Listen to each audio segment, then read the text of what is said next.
Hello children's, ये height and distance का series सी हुआ, यानी तीसरा सीरीज हुआ जिसमें एक प्रॉब्लम दिया गया है। इसमें हम समझा रहे हैं, क्वेश्चन को पहले एनालाइज कर देते हैं, उसके बाद आप आराम से उसको बना लीजिएगा, समझ में आ जाएगा। क्वेश्चन ही सभी क्वेश्चन ही अपने आप में मतलब जो भी करियर भारी या हल्का जो होता है क्वेश्चन के अंदर रहता है, उसके वर्ड का प्रॉब्लम होता था। A straight highway lead to the foot of the tower. एक हाईवे है और वो हाईवे एक जो है ना टावर की तरफ मतलब है, टावर की तरफ जा रहा है। A man standing at the top of the tower, और उस टावर के ऊपर कोई आदमी खड़ा है और उस टावर की तरफ एक कार आ रहा है। ऊपर से देख रहा है नीचे की तरफ, इसका मतलब उसको लाइन ऑफ साइट से नीचे की तरफ देख रहा है, इसका मतलब एंगल ऑफ डिप्रेशन बनेगा। यहाँ तो लिख में दिया है एंगल ऑफ डिप्रेशन 30 डिग्री, यानी ऊपर से नीचे देख रहा है 30 डिग्री पर कोई पॉइंट से 30 डिग्री के एंगल बना करके ये टावर की तरफ इधर की तरफ जा रहा है। 6 सेकंड में अगर जहां से स्टार्टिंग किया वहां से घड़ी का समय देखता है, 6 सेकंड देखता है तो पॉइंट आर के पास वो पहुंच जाता है। यानी यहाँ से यहाँ 1 मीटर डिस्टेंस कवर कर करके 6 सेकंड टाइम लगता है और आर पे चला जाता है। और जहाँ पर आर पे जाता है तो वहां पर देखता है, मेजर करता है तो उसको 60 डिग्री का एंगल उसको पता चलता है कि एंगल ऑफ डिप्रेशन जो है 60 डिग्री का है। तो कहता है कि इस पॉइंट से टावर के पास, यानी उस टावर के पास वो आदमी जाना चाह रहा होगा तभी तो उसकी तरफ जा रहा है, तो वहां टावर के पहुंचने में उसको कितना वक्त लगेगा। जबकि यहाँ कंडीशन दिया हुआ है, एक और कंडीशन दिया हुआ है, ये स्पीड जो यूनिफॉर्म है। यूनिफॉर्म का मतलब होता है कि जिस स्पीड से यहाँ कार गया है वही स्पीड से यहाँ भी जा रहा है। ऐसा नहीं, अगर ये वर्ड का प्रयोग अगर नहीं करता है तो क्वेश्चन में थोड़ा सा देर के लिए एरर पैदा हो जाता है। क्यों?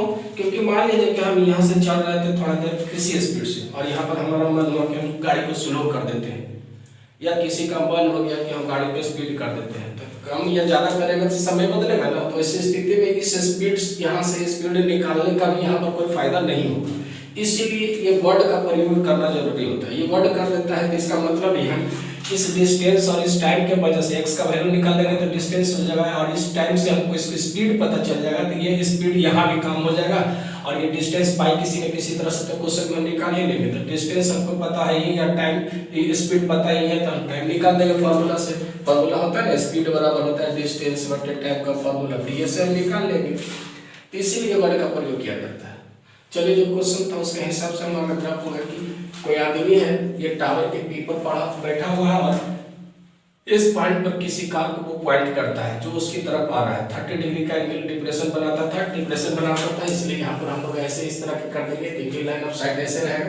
ये एंगल मेरा 30 डिग्री और ये एंगल मेरा 60 डिग्री का होगा, क्योंकि ये और ये दोनों हॉरिजॉन्टल लाइन पैरेलल हो जाता है। तो ये एंगल अल्टरनेट एंगल से 30 डिग्री और ये वाला बड़ा वाला एंगल 60 डिग्री अल्टरनेट एंगल से। ये डिप्रेशन में ये वाला लाइन को दिखाइएगा जरूर।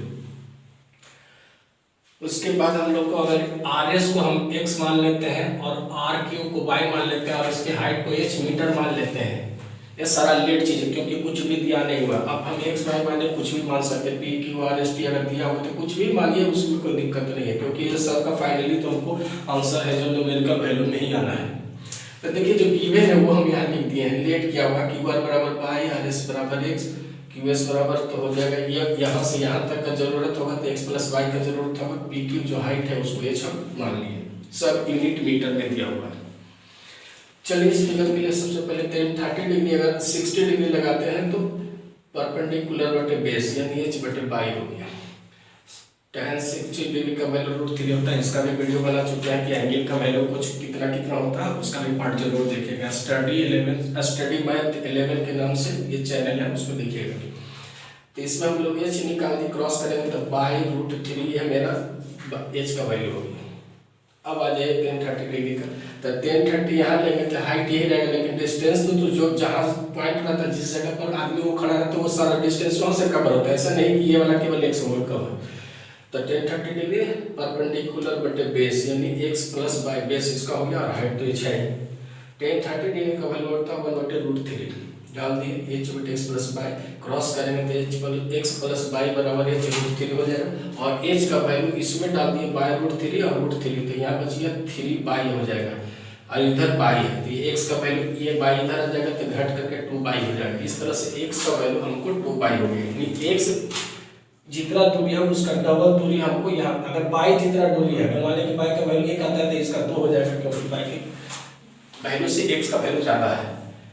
अब कहता है कि चूंकि स्पीड यूनिफॉर्म है कार्य का, तो यहाँ से यानी S से R तक जाने में उसको 6 सेकंड का वक्त लगता है, जैसा कि क्वेश्चन में दिया हुआ। देखिए 6 सेकंड का वक्त लगता है, यहाँ से यहाँ जाने में 6 सेकंड का वक्त लगता है, और उसका आधा है, मतलब जितना x आया है 2/n है, तो y उसका आधे ना होगा, ये दुगना है तो उसका आधा होगा। यहाँ से यहाँ जाने में इसको 6 सेकंड लगाते हैं, आधा जाने में उसको 3 सेकंड का वक्त लगेगा। तो स्टेटमेंट क्या लिखा है, that means x metre distance अगर कवर करता है तो उसको 6 सेकंड का वक्त लगता है। तो इसका मतलब x का मतलब 2/, तो 2/, मीटर डिस्टेंस अगर कवर करना होगा तो 6 सेकंड है। इसलिए अगर y मीटर, इसका सिर्फ हमको y मीटर डिस्टेंस कवर करना होगा तो 6 × 2 यानी 3 सेकंड का टाइम लगेगा। यानी कार जो है 3 सेकंड के अंदर R से Q के पास पहुंच जाएगा। इस तरह से क्वेश्चन का आंसर देख लीजिए।